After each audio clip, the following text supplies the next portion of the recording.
Hello and welcome back to Out Nerdy. I'm Paul, and once again we are here for She-Hulk episode 5. Oh shit! There's still 4 more episodes. Anyway, anyway, every YouTuber is going to say the exact same things. It's inevitable.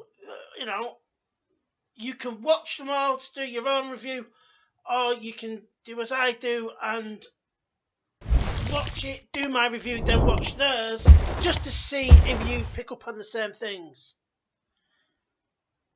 And unfortunately, with this episode, it's terrible. It is shocking. Now, before we get into it, I've been reading online where, they have interviews with the writers and whatnot. And they say there's no real overarching plot to this show. There's no long. I want to say it's more in the line of Friends. But Friends had an overarching plot, be it the Ross and Rachel saga, be it Monica and Chandler getting married, or whatever. At least, even though that was a sitcom show, it's Alfie cameo. Anyway, so even though, Friends was that kind of show, hello boy, hello. Even though Friends was that kind of show, it still had a plot to it. Well, this doesn't. It is infuriating. I read the article, and it said, it starts to pick up at the end of episode 4. And going into episode 5, you see the fallout, the action, whatever. You don't. Spoiler alert, Alfie. Spoiler alert. You don't. It's rubbish. Stop knocking the microphone. Get down. All right, get down. Say bye. You don't. It was rubbish. So in episode 5, we had she gets sued. She goes to court. We'll get to the court bit, but needless to say, she wins. How she wins is ridiculous, but okay. And if you had to call it, a subplot, it is the constant changing male character at the new firm. In episode 2, he was a bit effeminate. In episode 3, he seemed kind of competent when he was winning when he was defending douchebag from Jen's old firm. And in this one, he's street. I don't know what he is.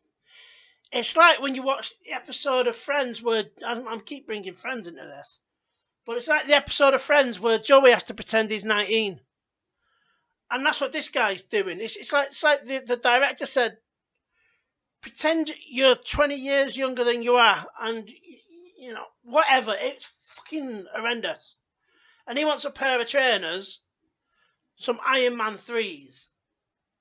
Now, that line doesn't really make sense to me. I'd understand if Jen was saying that, because she breaks the fourth wall and, about characters and stuff, but how would he know there's an Iron Man 3? Or maybe I'm just reading too much into it. I don't know.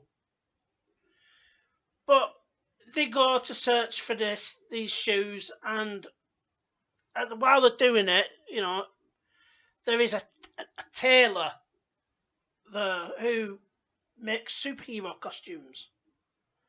And in it, he's asking them what kind of armour they want. Do they want weaponry and things like this? And it's like, how have you got a license to sell weapons or put weapons in these superhero suits? I mean, you're an underground factory, for Christ's sake. And now, I'm a normie when it comes to She-Hulk, really. I don't know if this is a comic accurate thing or not, or if they've just blatantly ripped off John Wick 2.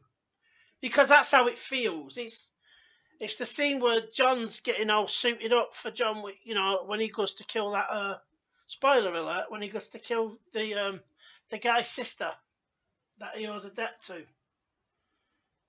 Either that or it's Nick from Titans where Dick goes to the shop to to get a new suit to become Nightwing. I don't know, but it seems like it's nicked from them. So either way, he's super gay, by the way. You can't have just normal gay people. They have to have the super duper uber gays. I don't know why. I don't know why. It's like it's like on the CW. They think all gays act a certain way, and I'm sure that's not the case.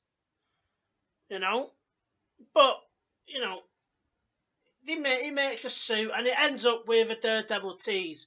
God help us! But you know, that's plot B, if you want to call it a plot. So plot A is they're in court, and she has to prove that because Titania, has trademarked, copywritten, whatever the She-Hulk name. You know, Jen's bosses at the law firm aren't very happy about that because they're paying for She-Hulk, who can't even use the name at the moment. And she goes to see her solicitor, her lawyer, even though she tried to represent herself at first, and the boss said, "No, go, fuck off." So she opens up with, the scene opens up with her and her lawyer, like, "Why didn't you copyright the name?" I didn't think about it. Never thought about it. I mean, Doctor Strange and Thor, they haven't copywritten their names, trademarked them. And she goes, well, she doesn't say it like this, but she should have said, because that's their names, dickhead. But she doesn't. She's nicer about it. And they have the court scene where they have to prove that she uses the She-Hulk name and has been doing it, because the Titania's lawyers has a clip where it says, "It's not my name. I never wanted that name. Stop calling it me." So to counter it, they have to prove that she has indeed been using the She-Hulk name, or as it says, self-identifying. What? Self-identifying. Fuck off with your silly gibberish, SJW speak. So, the way they do it is from last week's episode, where all last week's episode really was about was Jen getting some dick. They get all these men back, and they all say, in various ways that they wanted her because she's She-Hulk. And she is She-Hulk on fucking whatever the sex site is. What is it? Fucking Tinder. It's a sex site, let's be honest. You don't go there to get married, do you? I'm sure there may be one or two, but I doubt there's many. Anyway, they all humiliate Jen really by saying, no, they don't want Jen, they wanted She-Hulk. So She-Hulk wins the case, obviously. Because that's how American law works. I don't know. Nick Rekieta could teach us a thing or two about this. It would be nice if he did a reaction to the show, to be honest. But, I don't think he wants to lose the brain cells. So, after the case, after the court, they go to the boozer, and in a weird way, they acknowledge that she used the She-Hulk name just to get a shag, but then go on to blame the men. And it's like, no, if you're saying to this woman, to Jen, that she can do better than these men, then maybe that's up to Jen not to be a big hoe. Don't open your fucking legs just because a fella shows a bit of interest. Right? Your decisions with men are your alone. You have the power, not them. And it's just fucking usual. Men are bastards. Tick. We don't get any action to this whatsoever in this superhero show. Now I know that,